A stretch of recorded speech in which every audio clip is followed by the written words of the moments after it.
오늘 함께 나누실 말씀은 데살로니가 후서 1장 3절부터 5절까지입니다. 우리 한 목소리로 같이 읽겠습니다. 시작. 형제들아, 우리가 너희를 위하여 항상 하나님께 감사할지니 이것이 당연함은 너희의 믿음이 더욱 자라고 너희가 다 각기 서로 사랑함이 풍성함이니, 그러므로 너희가 견디고 있는 모든 박해와 환난 중에서 너희 인내와 믿음으로 말미암아 하나님의 여러 교회에서 우리가 친히 자랑하노라. 이는 하나님의 공의로운 심판의 표요 너희로 하여금 하나님의 나라에 합당한 자로 여김을 받게 하려 함이니, 그 나라를 위하여 너희가 또한 고난을 받느니라. 아멘. 오늘 이 본문 말씀을 중심으로 해서 충동이 믿음에 끼치는 영향이라는 제목의 말씀을 함께 나누도록 하겠습니다. 충동이라는 것을 이렇게 사전적인 의미로 찾아봤더니 이러한 의미가 있더라고요. 본능적인 욕구가 충만해질 때 욕구에 대한 자아의 억제 능력, 이 기능이 약해지면서 점점 고조되는 이 내면의 갈등을 줄이기 위해서 드러나는 행동. 무슨 말인지 이해되시세요? 네. 한마디로 말하면 내 안에 이 욕구가 이게 분출되어야 하는데, 분출이 이게 자아는 이 욕구가 마음대로 이렇게 해소되는 것을 원하지 않잖아요. 그래서 자아는 그걸 억제해요. 근데 이 자아가 그것을 억제하는 기능이 약해지면서 점점 이 내면의 갈등, 이 긴장이 점점 커지죠. 그러다가 빵 하고 터지는 게 이게 충동이에요. 그러니까 내 육체가, 내 육신이 자유로워지려고 하는 행동이 바로 충동이라는 거죠. 자, 이런 충동이 병적으로 반복되면서 때로는 자기 자신을 망가뜨리고 사회적인 문제를 일으키고 때로는 타인에게 해가 되는 그런 행동을 반복하게 됩니다. 그 반복이 되어지면 그때 그것을 충동 조절 장애라는 그런 진단을 하게 되는 거예요. 단순히 몇 번 화내고 뭐 몇 번 막 이렇게 분을 냈다고 해서 충동 조절 장애가 있는 것은 아니에요. 누구든지 다 그런 부분들이 있기 때문에 그렇습니다.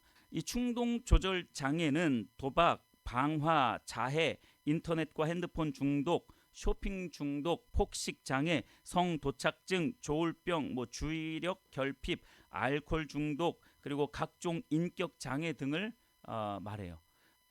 외부적인 자극이나 또는 심리적인 자극에 과도하게 반응하여 경솔하게 행동하거나 또는 생각 없이 계획 없이 행동하는 경향이 바로 이 충동 조절 장애를 겪고 있는 사람들의 모습인 거죠. 그래서 충동 조절 장애가 있는 사람들은 강박증이나 중독에 쉽게 빠지게 되는 겁니다. 여러분들은, 우리 모두가 다 여기에서 자유로울 수가 없는데 여러분들은 얼마나 이런 충동 조절 장애 가운데에 빠져 있는지, 또는 충동적인 행동을 얼마나 자주 하는지 한번 돌아보시는 그러한 시간이 되었으면 좋겠습니다. 과거부터 왜 그런 기사들이 많이 나잖아요. 홧김에 충동적으로 나도 모르게 그렇게 해버렸어요 라고 하는 것들이죠. 얼마 전에 그런 기사를 봤어요. 홧김에 불을 질렀어요. 그러니까 자기가 사회적으로 굉장히 도태되어져 있고 아무도 자기를 쓰지 않아요. 그러다 보니까 막 사회에 대한 불만이 너무나 큰 거예요. 그러다 보니까 지나가다가 그냥 홧김에 불을 질러버렸어요. 잡고 나봤더니 이제 왜 불을 질렀느냐 이렇게 물어봤더니 이제 그런 거예요. 홧김에 사회에 대한 화가 아주 많은 거죠. 그러니까 이게 충동적인 행동들이 결국 사회를 어지럽히게 되는 거죠. 저는 어떤 중학생의 글을 보고 너무나 기겁을 했습니다. 어떤 중학생의 글이 있었는데 그 글에 보니까 자꾸 살인 충동을 받는데요. 자꾸 누군가를 죽이고 싶은 이러한 살인 충동이 일어난다는 거예요. 그런데 더 심각한 문제는 뭐냐면 그 느낌이 자기가 생각하기에 싫지 않다는 거예요. 섬뜩하지 않으세요, 여러분? 이러한 아이들이 자라면서 묻지마 범죄, 묻지마 폭행을 하거나 묻지마 살인을 저지르는 그런 사람들이 되는 거예요. 홧김에 불을 지르고 홧김에 사람을 때리고 지나가다가 어깨 부딪혔다고 쳐 죽이고 칼 찌르는 이러한 일들이 사회 병폐가 이러한 데에서 나타나는 거죠. 여러분, 요즘 사회는 이렇게 잘 들여다보면 너무도 이렇게 충동적인 것들로 가득 차 있어요. 사람들이 다 충동적으로 이렇게 생활을 하는 것 같아요. 과거에 또 충격적인 기사가 또 하나 있었어요. 어떤 그 기숙시설에는 그 생활 지도사라고 대부분 있거든요. 네, 그런 생활 지도사가 있는데 여러분들도 아마 보셨을 거예요. 보셨을지도 몰라요. 근데 좀 오래되기는 했는데 2015년도인가 있었어요. 그 생활 지도사가 햄스터를 물어뜯었어요. 물어뜯어서 죽였어요. 근데 그것으로 그냥 끝난 게 아니고 그 쥐를 삼켜버렸습니다. 굉장히 엽기적이죠. 이제 왜 그런 일을 저질렀느냐라고 이야기를 했더니 평소에 쥐에 대한 트라우마가 있었대요. 쥐한테 한번 이렇게 물리고 난 다음부터 쥐에 대한 트라우마가 있었는데 그때도 역시 이 햄스터가 자기 발을 콕 깨물었나 봐요. 그래서 너무 충동적으로 이 햄스터를 자기도 물어 뜯어버린 거예요. 이게 짐승이지 뭡니까? 이게 사람이에요? 그러니까 자기도 그 햄스터하고 똑같아진 거예요. 네가 물었으니까 나도 물어요. 확 물고 분이 안 풀린 거예요. 그거를 확 삼켜버린 거죠. 아우 끔찍해. 생각만 해도 끔찍합니다. 자기 자신을 제어하지 못한 거예요. 충동적으로 그러한 일을, 끔찍한 일을 벌여버린 거죠. 충동적으로 한 일은 사실 모든 일들을 그르치기에 딱 안성맞춤입니다. 그래서 사탄은 이 충동이라는 이 도구를 가지고 많은 사람들을 그리스도께로 나아가지 못하도록 그 길을 막고 있어요. 저도 그렇고 여러분도 그렇고 그 충동 때문에 여러 번 일을 그르친 적이 많이 있을 겁니다. 그래서 이 사탄이 가장 잘 이용하는 도구 중에 하나가 바로 이 충동이라는 거예요. 역대상 21장 1절에 보면 사탄이 일어나 이스라엘을 대적하고 다윗을 뭐하여? 충동하여 이스라엘을 계수하게 하니라. 자기 힘이 얼마나 강한지 사탄이 다윗의 마음, 그 선왕인, 가장 훌륭한 왕인 이 다윗의 마음을 충동질한 거예요. 그래서 자기가 얼마나 강한지 과시하게끔 만든 거죠. 그리고 우리나라가 얼마나 부강한지 그것을 가늠해 보게 하기 위해서, 즉 하나님을 의지하지 않고 자기의 힘, 자기의 국방력, 자기의 재물 이러한 것들을 의지하게끔 만들어서 그 마음을 충동질한 거예요. 그래서 이스라엘을 계수하게 한 거죠. 이 외에도 욥기에 보면 이런 말씀이 있습니다. 여호와께서 사탄에게 이르시되 내가 내 종 욥을 주의하여 보았느냐? 그와 같이 온전하고 정직하여 하나님을 경외하며 악에서 떠난 자가 세상에 없느니라. 하나님이 이렇게 사탄에게 말했어요. 그러면서 이렇게 말하죠. 내가 나를 충동하여 까닭 없이 그를 치게 하였어도 그가 여전히 자기의 온전함을 굳게 지켰느니라. 사탄이요 하나님까지 충동시켜요. 여러분 하나님이 그러니까 물론 하나님은 감정에 이끌려서 막 이렇게 하지는 당연히 않으시죠. 더 큰 비전을 놓고 더 큰 계획과 목적을 놓고 그렇게 하시는 거죠. 사탄에 의하여서 이렇게 휘둘렸다라는 이야기는 당연히 아닙니다. 그러나 사탄은요 그렇게 하나님마저도 충동질하려고 그렇게 하는 존재가 바로 사탄이에요. 그러니까 하나님까지도 이렇게 충동질하려고 하는데 저와 여러분들이 이 충동에서 자유로울 수 있겠습니까? 자유로울 수가 없어요.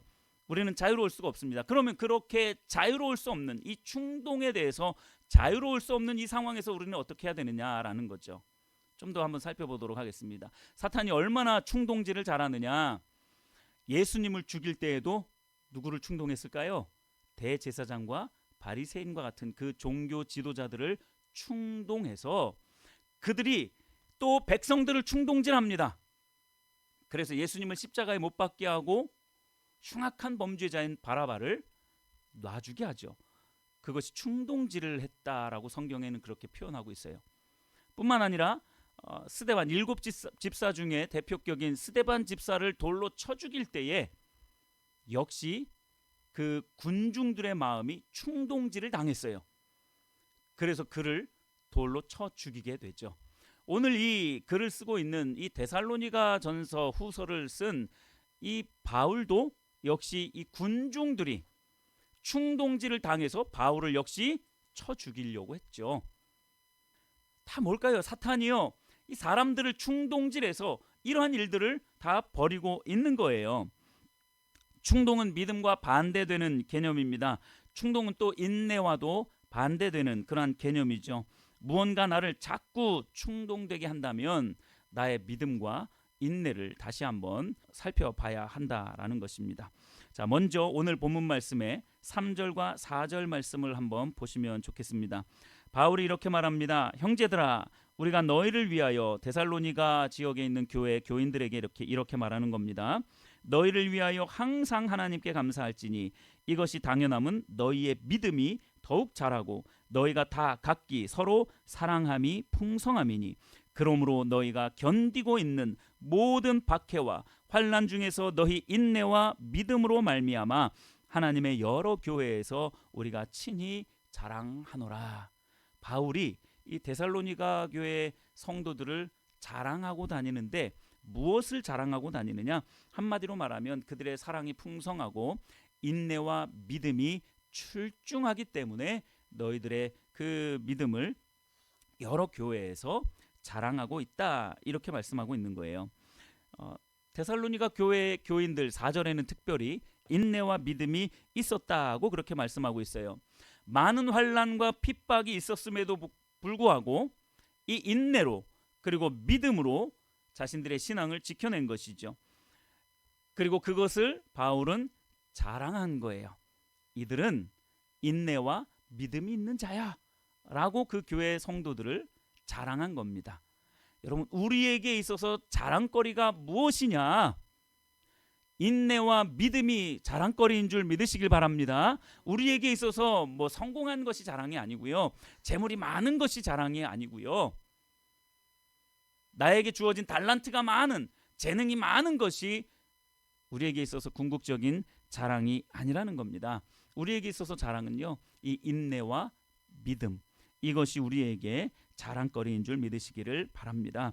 오늘 우리의 최고의 자랑 중에 하나는 바로 이렇게 인내와 믿음이라는 거예요. 다른 것들이 우리의 자랑거리가 되기 시작하면 그것은 우리의 육체가 나를 이끌어 간다는 반증인 것입니다.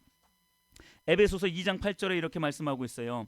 너희는 그 은혜에 의하여 믿음으로 말미암아 구원을 받았으니 이것은 너희에게서 난 것이 아니요 하나님의 선물이라. 믿음은 하나님의 은혜예요. 자, 그런데 왜 바울은 이 믿음과 인내를 같이 묶어서 설명하고 있느냐? 이걸 여러분들이 한번 묵상해 보셔야 합니다. 왜 믿음과 인내를 함께 묶어서 설명하고 있을까? 믿음은 당연히 우리가 그렇게 하나님의 은혜라는 것은 너무나도 잘 알고 있어요.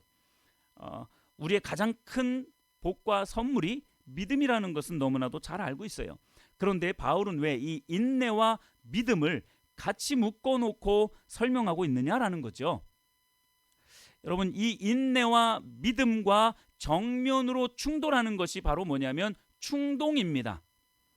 충동이 많아지면 많아질수록 인내하지 못하고요, 인내하지 못하니까 믿음이 심겨지거나 자라날 수 없게 되는 거예요. 충동적인 생각과 말과 행동은 우리의 믿음에 있어서 백해무익한 것이 되는 거예요. 저 같은 목회자임에도 불구하고 저도 부끄러운 게 얼마나 많은지 몰라요. 특히 이제 제가 늘 말씀을 몇 번 드렸기 때문에 또 말씀을 드리지만 제가 아내에게 참 미안한 게 많아요. 어떤 경우에 보면 막 이렇게 화를 주체하지 못해가지고 아내에게 막 충동적으로 심한 말을 하거나 하는 그런 경우가 있어요. 근데 그럴 때마다 제가 느껴지는 게 뭐냐면 제 믿음이 전혀 없는 것 같다라는 그런 생각이 들어요. 내가 목회자야?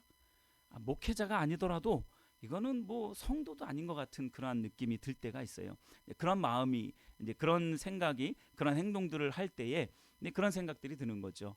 그래서 이제 아내에게 또 미안하고 한 그런 것들이 많이 있는데, 여러분, 이 충동이라는 것, 그러니까 제가 항상 그런 생각이 들어요. 그런 일들이 있을 때마다 느껴지는 게 뭐냐면 또 내가 사탄의 그 충동질에 놀아났구나. 이게 너무나도 정확하게 인지가 되더라고요. 막 큰 소리를 낼 때에도 그게 인식이 있어요. 와, 사탄이 나가지고 놀고 있네. 근데 우리가 얼마나 연약한지 그 순간에 이 사탄의 놀이개가 됐다라는 것을 알면 그 순간에 입을 딱 다물면 좋겠는데 안 다물어져요. 이왕에 나온 거 그냥 다 해버리자. 그러니까 그만큼 연약한 게 우리들이더라고요. 우리가 그래요. 근데 이 충동이라는 것이 바로 우리의 이 인내와 믿음을 가로막는 겁니다. 왜 이 인내를 믿음과 함께 묶어서 설명하고 있냐면 결국 믿음이라는 것은 결국 이 인내 가운데에 있다라는 것을 말해주는 거거든요. 그러니까 우리에게 이 인내가 없다라는 것은 이 사단의 장난이라는 것, 사단의 충동질이라는 것을 알면서도 그냥 다 쏟아놓는다는 것은 결국 연약하다라는 거예요. 우리가 저도 그렇고 여러분들도 그렇고 다 그 연약함 가운데 있고 더더욱이 그래서 인내하지 못하는 그런 상황 가운데 있는 거예요. 그래서 바울이 이 인내와 믿음을 같이 묶어놓고 있는 겁니다. 오스왈드 챔버스라는 사람은 주님은 나의 최고봉이라는 세계적인 스테디셀러예요. 주님은 나의 최고봉이라는 책에서 이런 말을 합니다. 충동적인 행동은 거듭나지 않은 본성의 특징입니다 라고 이렇게 말을 하고 있어요. 여러분 우리의 구원을 계속해서 이루어 나가는 거예요. 그래서 목회자일지라도 계속해서 그 구원을 이루어 나가는 거예요. 거듭나야 된다라는 거예요. 순간순간 우리는 거듭나야 돼요. 충동적인 이 행동은 거듭나지 않은 이 본성의 특징이라는 겁니다. 여러분들은 거듭나셨습니까? 거듭나셨기를 예수님의 이름으로 축복합니다. 충동을 자제하시고 또 참 믿음과 인내로 살아가시는 우리 성도님들이 되시기를 바랍니다. 예수님의 제자 중에 이 충동적인 생각과 행동을 가장 많이 했던 사람을 꼽으라면 네, 맞아요. 베드로입니다. 너무나도 잘 알고 계시네요. 베드로는요, 믿음이 굉장히 좋은 사람이었어요. 그런데 또 그의 반면 또 연약한 부분이 뭐였냐면 충동적이었다는 거예요. 굉장히 열성적인 생각을 가지고 있었던 사람이기도 했지만 충동적인 행동도 자주 했던 사람이에요. 군사들이 예수님을 잡아가려고 할 때에 말고라는 종의 귀를 확 내리쳐버렸잖아요. 칼로 가지고 있던 칼.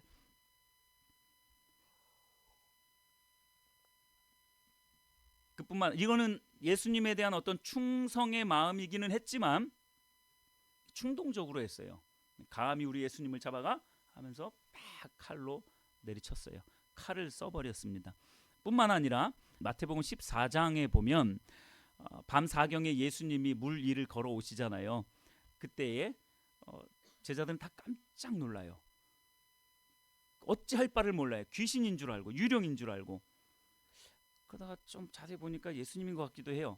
그래서 베드로가 물어보죠. 예수님이시면 주님이시면 나로 걸어서 오게 하라고. 그렇게 물어보잖아요. 그리고 예수님이 와라 했더니 그냥 막 걸어가요. 이것도요 한편으로 보면 믿음이에요. 분명히 믿음입니다. 믿음인데 또 한편으로 보면 충동적인 행동이었어요. 어느 누구도 그렇게 무리를 걸어가려고 생각조차 못했어요. 참 대단한 믿음이기도 합니다. 그런데 베드로의 이 성격이, 이 불같은 성격이 항상 충동을 받는 거예요. 여러분, 무리를 걷는 게 믿음이 아니에요. 여러분, 무리를 걷는 게 믿음이 아닙니다. 진짜 믿음은요, 참 믿음은 무리를 걷기 이전에 있고요. 더 나아가서 혹시 무리를 걸었다면 진짜 믿음은 언제 나타나느냐? 그 무리를 걷고 난 이후에요. 그 기적이 일어나기 전과 후가 진짜 믿음을 볼 수 있는 시간이에요. 무리를 걷는다고 진짜 믿음을 가지고 있다라고 볼 수가 없습니다. 제가요 이런 경우를 굉장히 많이 봤어요. 어떤 성도가요 삶의 문제가 너무 괴로워서 그야말로 죽을 것 같은 그런 삶의 문제가 겹겹이 쌓여 있는 거예요. 이거는 하나님 말고는 도무지 해결할 수가 없을 것 같다는 그런 생각이 있어요. 그래서 신앙이 별로 없는 사람이 교회에 나옵니다. 그 문제를 해결하기 위해서 기도를 하죠. 해결해 주십시오. 해결해 주십시오. 열심히 교회 생활도 해요. 그리고 진짜로 하나님의 은혜로 그 문제가 해결이 됐어요.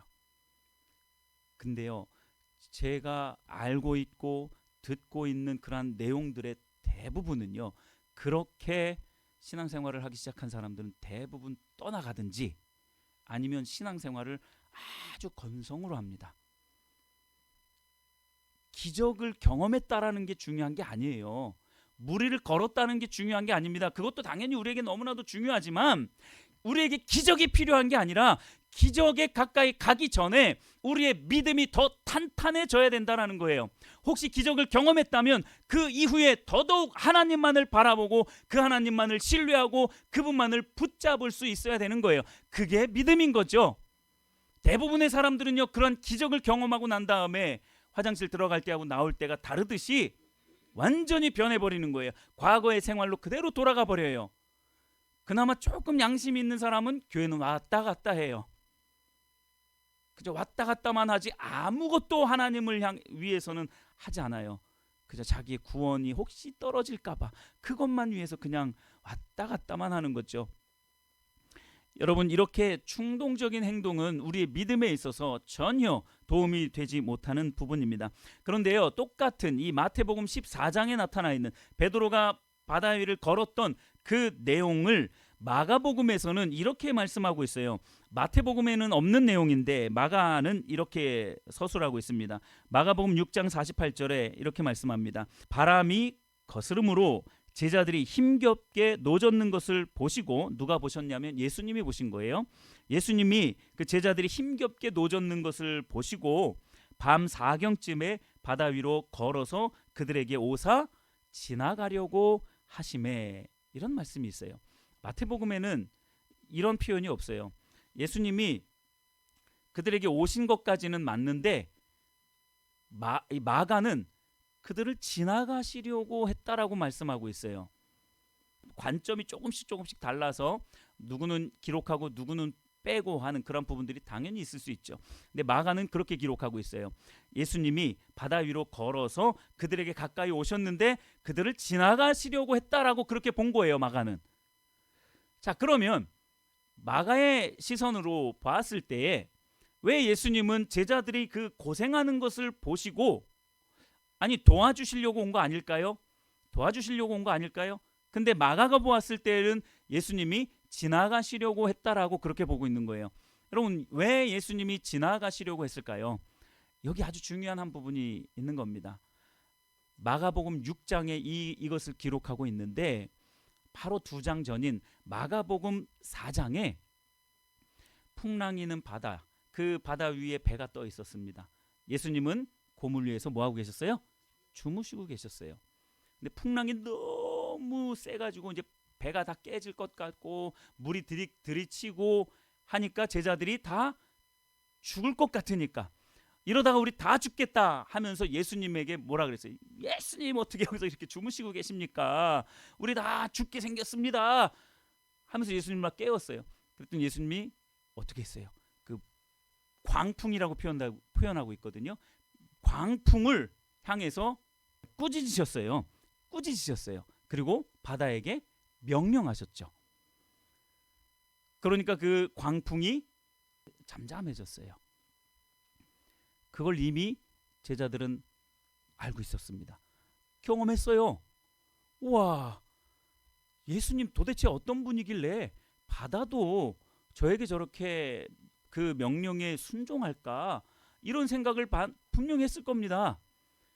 그런데 이 마가복음에서 이 6장에서는 예수님이 함께 계시지 않은 거예요. 함께 계시지 않은 그 상황 가운데에서 풍랑이 있는 거죠. 그때 예수님이 오시다가 지나가시려고 했다라는 것은 도대체 무슨 의미가 있겠느냐라는 거예요. 이 제자들의 뭘 보고 싶으셨을까요? 믿음을 보고 싶은 거예요. 과거에도 그렇게 기적을 행했던 예수님을 진실로 믿고 있느냐, 그분만을 신뢰하고 있느냐라는 것을 보고 싶었던 거예요. 그러면서 그들이 예수님, 우리에게로 오십시오. 우리는 예수님이 필요합니다 라고 예수님께 그런 고백을 하기를 어쩌면 바랬을지도 몰라요. 그런데 제자들은 뭐만 하고 있었어요? 두려워 떨고 놀랬던 거예요. 예수님을 보고 귀신인가 하고 깜짝 놀래버린 거죠. 여러분, 예수님을 보고 놀랄 일이 아니라 담대함으로 예수님을 자기 자신들이 처해 있는 그 위험한 상황 가운데로 초청했어야 되는 거죠. 예수님을 초청했어야죠. 그냥 두려워 떨면서 놀라워하면서 그냥 그렇게 당황스러워하는 게 아니라 자신들이 처해 있는 그 심각한 상황 가운데로 누구를 초청하라고요? 예수님을 초청했어야죠. 그저 두려워 떨고만 있는 그 제자들의 모습, 아마 예수님은 말씀하지 않으셨지만 실망하셨을 거예요. 얘네들이 왜 그랬을까? 그 기적들도 많이 보고 나와 지금 오랫동안 함께하고 있었는데 왜 나를 아직도 모르지? 라고 생각했을 것입니다.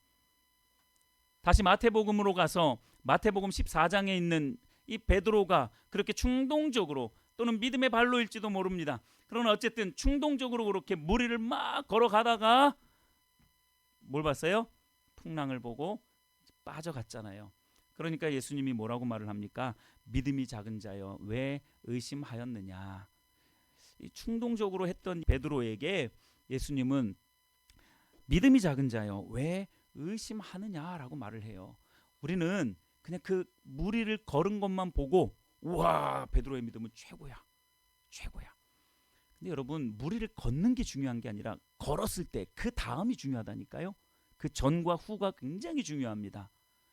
베드로 보세요. 그렇게 충동적으로 무리를 걷기는 했지만 빠져가는 그런 가운데 예수님이 뭐라고 말을 했다고요? 믿음이 작은 자요 왜 의심하였느냐라는 거죠. 여러분, 우리의 시각으로 봤을 때는 예수님께서 야, 너 믿음 대단하다. 야, 어떻게 무리를 걸을 생각을 다 했냐? 야, 네 믿음 최고다. 이랬어야 됐는데 빠져가는 그 베드로를 보고 믿음이 작은 자야, 믿음이 작은 자야 라고 말을 하는 겁니다. 베드로가 뭘 못한 거예요? 믿음 후 기적을 맛보는 것이 물론 중요하지만 기적을 맛보기 그 이전에 우리의 마음의 자세와 태도, 중심이 어디로 향하고 있는지가 중요하고요. 그리고 기적을 체험했다면 그 체험하고 난 그 이후에 우리가 더 얼마나 주님만을 의지하고 믿고 있는지, 인내하고 있는지가 또한 중요하다라는 것입니다. 이처럼 참 믿음은요, 이러한 기적이 일어나기 전과 후에 있다는 거예요. 그때에 드러나게 되어져 있습니다. 어떤 성도는 이 절박한 삶의 문제, 제가 말씀드렸잖아요. 화장실 들어갈 때와 나갈 때가 너무나도 다르다고. 그래서 이 절박한 삶의 문제를 기도하면서 이 문제만 해결해 주면 하나님께 자신의 모든 것들을 다 드리겠습니다 라고 그렇게 결단을 했다가도 진짜 하나님의 은혜로 그것이 해결되어졌을 때 어떤 생각을 하는 줄 아세요? 우연이라고 생각을 합니다. 어쩌다 보니 그렇게 된 거지, 어쩌다 보니 일이 잘 풀렸지 라고 생각하면서 이전의 모습으로 그냥 돌아가 버리는 거죠. 그래서 여러분, 진짜 믿음은 이 기적을, 하나님의 은혜를 체험하기 그 전과 후에 나타나게 되어 있다라는 것을 여러분 꼭 기억하시기를 바랍니다. 여러분, 충동적이지 않고 인내하며 오직 주를 신뢰하는 그 심령의 자세가 하나님이 우리에게 요구하는 믿음인 겁니다. 흔들리지 않는 그 마음의 중심, 마음의 자세, 태도, 이것을 우리에게 요구하고 계시는 거예요. 조금 배가 흔들린다고 뭐예요? 그리고 깜짝 놀라고 그냥 나자빠져 있는 그게 아니라 신실하신 그분만을 바라보는 거죠. 내가 그렇게 연약하니까, 내가 그렇게 자꾸 충동질을 당하니까, 사단에 의해서 자꾸 충동질을 당하니까, 그래서 그렇게 험한 말도 하고 나쁜 생각을 하는 그런 연약함이 있으니까 주님만을 더 붙잡고 주님만을 더 신뢰해야 하는 거죠. 이 믿음을 예수님이 제자들에게 또 오늘날 우리 모두에게 요구하고 계시는 거죠. 본문 5절 말씀을 또 한번 보시기를 바랍니다. 자, 5절 말씀 같이 한번 읽어볼까요? 이는 시작. 이는 하나님의 공의로운 심판의 표요 너희로 하여금 하나님의 나라에 합당한 자로 여김을 받게 하려 함이니 그 나라를 위하여 너희가 또한 고난을 받느니라. 아멘. 한마디로 말하면요, 이 인내와 믿음, 이 인내와 믿음을 우리에게서 요구하시는데, 이 인내와 믿음은 너희로 하여금 하나님 나라에 합당한 자로 여김을 받는 그러한 요소다라고 말씀하고 있는 거예요. 여러분, 오늘 이 말씀을 묵상하시면서 왜 인내와 믿음을 바울이 이렇게 묶어놓고 있는지를 잘 한번 보세요. 믿음은 이 순간적인 충동이 아니에요. 오랜 세월의 인내가 필요하기 때문에 인내와 믿음을 하나로 묶어놓고 있는 거예요. 하나님 나라의 합당한 자로 여김을 받으려면 반드시 있어야 할 것이 바로 이 인내와 믿음이고요. 또 하나는 그 끝부분에 5절 끝부분에 있죠. 고난이라는 겁니다. 인내와 믿음, 그리고 이 고난, 그 나라를 위하여 너희가 또한 고난을 받느니라, 이렇게 말씀하고 있습니다. 요한복음 16장 32절과 또 33절에는 고난에 대해서 이렇게 말씀하고 있어요. 보라, 너희가 다 각각 제 곳으로 흩어지고 나를 혼자 둘 때가 오나니 벌써 왔도다. 그러나 내가 혼자 있는 것이 아니라, 예수님이 이렇게 말하는 거예요. 내가 혼자 있는 게 아니야. 나는 아버지와 함께 있어 라고 말씀하시면서 16장 33절에 이렇게 말합니다. 이것을 너희에게 이르는 것은, 즉 내가 혼자가 아니라 아버지와 함께 있다는 것을 너희에게 이르는 것은 너희로 내 안에서 평안을 누리게 하려 함이라. 세상에서는 너희가 환난을 당하나 담대하라. 내가 세상을 이기었노라고 말씀하고 있어요.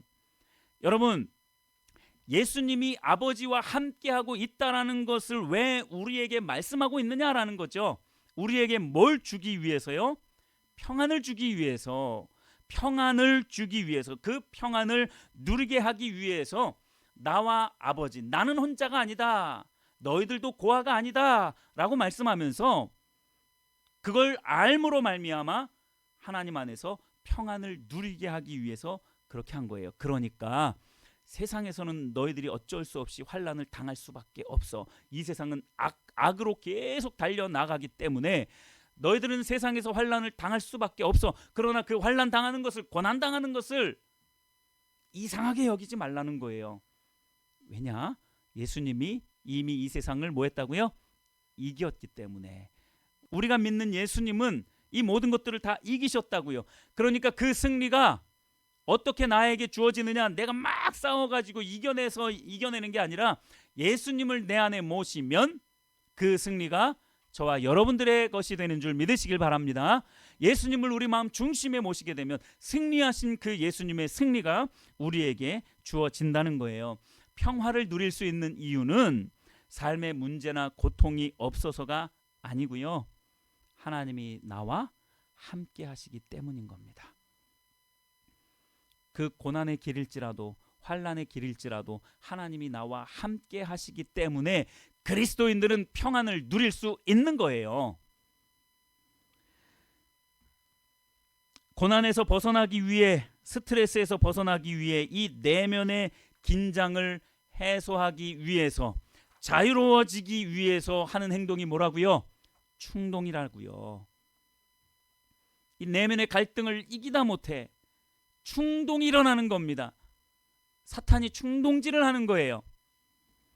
여러분, 충동이 아닌 인내와 믿음을 통해 때로는 고난이 있다 할지라도 그 예수 안에 있는 평안을 누리실 수 있게 되기를 예수님의 이름으로 축복합니다. 말씀을 정리하면서 말씀 몇 구절을 읽어보도록 하겠습니다. 베드로는요, 정말로 믿음에 있어서 열성적인 그런 사람이기도 했지만 한편으로는 또 충동적인 사람이라고 말씀을 드렸잖아요.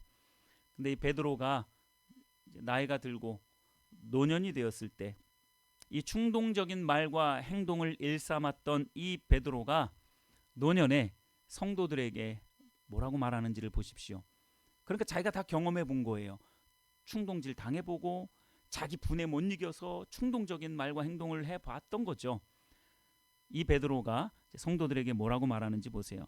베드로후서 3장 11절, 17절, 18절에 이렇게 말씀하고 있습니다. 너희가 어떠한 사람이 되어야 마땅하냐? 거룩한 행실과 경건한 자가 되어야 마땅하다. 그러므로 사랑하는 자들아, 너희가 이것을 미리 알았은즉 무법한 자들의 미혹에 이끌려 너희가 굳센 데서 떨어질까 삼가라. 무법한 자들의 이 미혹이 뭡니까? 그 중에 하나가 충동이라는 거예요. 사탄이 충동질하는 거죠. 이 충동을 함으로 말미암아 이 미혹에 이끌려 너희가 굳센 데서 떨어질까 삼가라. 베드로후서 3장 18절, 오직 우리 주 곧 구주 예수 그리스도의 은혜와 그를 아는 지식에서 자라가라. 영광이 이제와 영원한 날까지 그에게 있을지어다. 여러분, 이 충동적인 생각은, 그리고 충동적인 이 말과 행동은 우리의 믿음을 갉아먹는 생쥐와도 같습니다. 하나님을 신뢰하지 못할 때 나타나는 증상이 바로 이 충동이라는 거예요. 이 충동이 조금씩 우리가 눈치채지 못하도록 우리의 믿음을 갉아먹고 있는 거예요. 그러면서 어느 순간 보니까 믿음이 다 떨어져 있는 거죠. 여러분, 이 사탄의 이 충동질에 속아 넘어가지 마십시오.